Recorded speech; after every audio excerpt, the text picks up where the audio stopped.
Assalamualaikum warahmatullahi wabarakatuh dan salam sejahtera semua rakan-rakan yang sudi menonton video ini. Pertama sekali saya nak ucapkan selamat Hari Raya Aidilfitri. Hari ini 1 Syawal dalam tahun 2020. Jadi, saya ingat dalam 2-3 hari lagi kita mungkin dah bosan makan rendang, daging, ayam dan sebagainya. Jadi hari ini saya nak kongsikan menu ikan talapia pais tempoyak. Jom kita saksikan.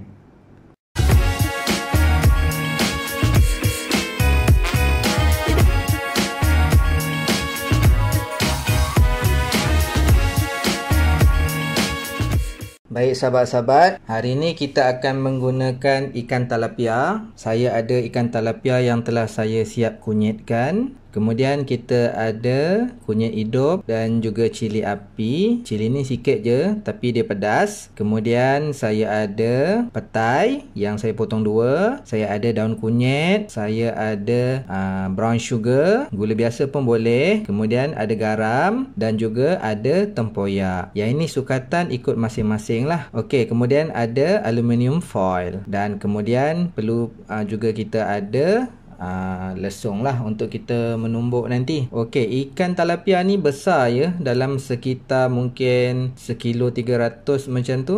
So apa yang kita akan lakukan adalah kita akan tumbukkan kunyit hidup tadi dan juga cili api. So kalau nak pedas lagi boleh tambah cili lah.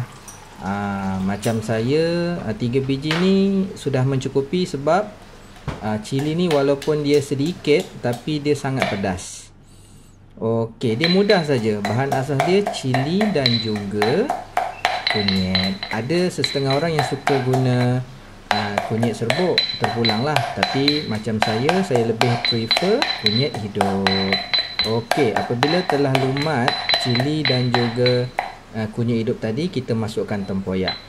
Tempoyak ini bergantung kuantitinya pada kita lah. Okey, makin banyak tempoyak makin sedap. Ini sebab nak makan sendiri kita boleh letak banyak-banyak lah. Kalau kita makan di kedai biasanya sikit je. Okey, so kita perlu kacaukan tempoyak tadi beserta kunyit dan cili yang kita telah tumbuk tadi sehingga sebati. Dan kemudian kita akan tambahkan garam mengikut cita rasa kita. Kita tambahkan sikit-sikit pun boleh. Kemudian kita rasalah sama ada cukup atau tak cukup garam tu nanti. So begitulah juga dengan gula ya. Kalau kita gunakan tempoyak yang baru yang masih manis, maka tak perlu tambah gula. Tapi macam saya, tempoyak saya ni saya beli tempoyak yang murah ataupun yang mungkin yang reject kan. Jadi tempoyak ni sangat masam. Jadi saya terpaksa tambah gula lah.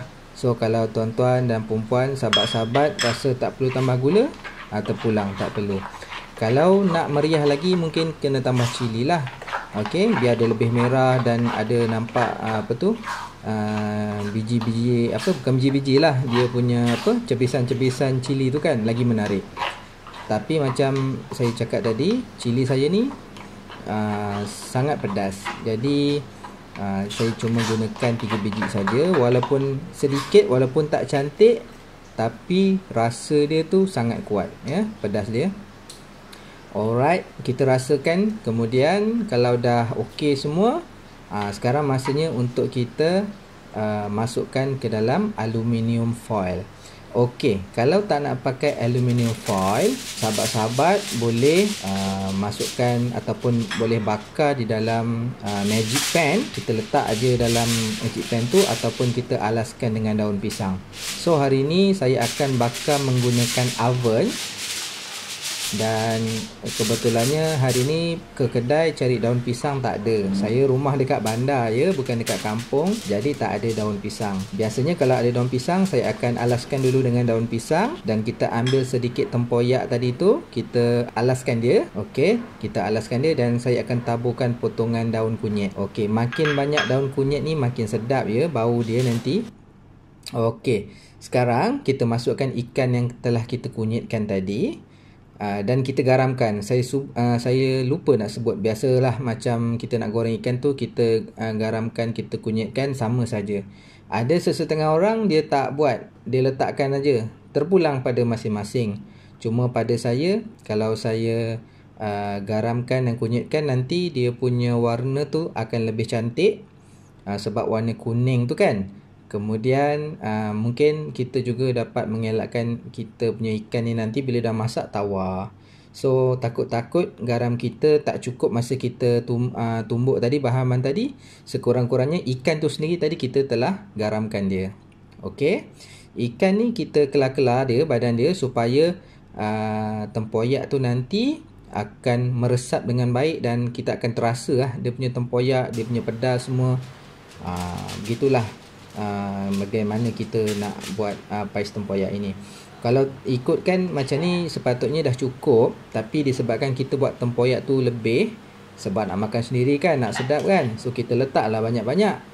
Ini tuan-tuan dan puan-puan, kalau makan macam ni kan, dengan ikan saiz yang macam ni, dengan tempoyak yang banyak macam ni, saya rasa kalau kat kedai tu RM50 dah tentu lah.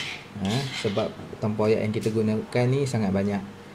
Ni sebab kita nak makan sendiri, tak jadi masalah, kita letaklah banyak-banyak. Okey, apabila kita telah selesai ya, selesai kita punya campuran semua bahan ni, kita dah lumurkan ke dalam ikan, kita dah masukkan ke dalam badan dia kan. Nanti barulah kita akan masukkan lagi atau letakkan lagi di atasnya daun kunyit. So daun kunyit ni ada sesetengah orang dia suka letak sekeping yang besar, sehelai yang besar kan. Macam saya lebih suka saya potong racik halus-halus menggunakan gunting dan kemudian kita ratakan, tabur-taburkan dia. Okay, now kita letak petai. Ada orang suka letak petai, letak. Kalau tak suka tak apa. Tapi kalau ada petai ni memang sedap. Okay, lagi-lagi kalau petai tu jenis yang besar-besar, yang kasar-kasar macam saya berjimat cermat, so tak adalah letak banyak sangat. So inilah dia, kita campurkan petai, kita balutkan dia baik-baik. Okey, dan kemudian kita akan bakarkan ikan ni tadi. Okey tuan-tuan dan puan-puan, selain daripada ikan tilapia ini, kita juga boleh menggunakan ikan patin. So biasanya kalau saya pergi mancing dapat ikan patin, saya akan buat macam ni lah. Saya lebih prefer untuk buat pais patin macam ni berbanding daripada dibuat gulai, kerana ikan patin di tempat saya mancing ni rasa dan kualitinya tidaklah sebaik macam ikan patin Pahang ya. Cuma ikan tilapia ni kita boleh dapatkan di mana-mana, dan ikan tilapia ni kalau ikutkan lagi sedap daripada ikan siakap. So bayangkanlah nanti bagaimana isi dia yang tebal, yang putih, dengan lumuran tempoyak yang banyak, memang sedap. Sehingga saya tak sempat nak ambil gambar. Bila dah makan sikit tu baru teringat nak ambil gambar. Okey, sekarang kita masukkan dalam oven. Kita masukkan dalam oven dan kita akan bakar sekitar setengah jam ataupun 40 minit lebih kurang. Agak-agak saja dengan kepanasan, kalau saya tak silap ketika saya bakar ni sekitar dalam 160 ataupun 180 darjah. Okey tuan-tuan dan puan-puan, sahabat-sahabat, itulah perkongsian saya pada hari ini. Semoga terhibur dan mendapat manfaat. Jika anda suka dengan menu-menu saya, teruskan menonton. Jangan lupa komen, like dan subscribe-nya. Terima kasih. Assalamualaikum warahmatullahi wabarakatuh.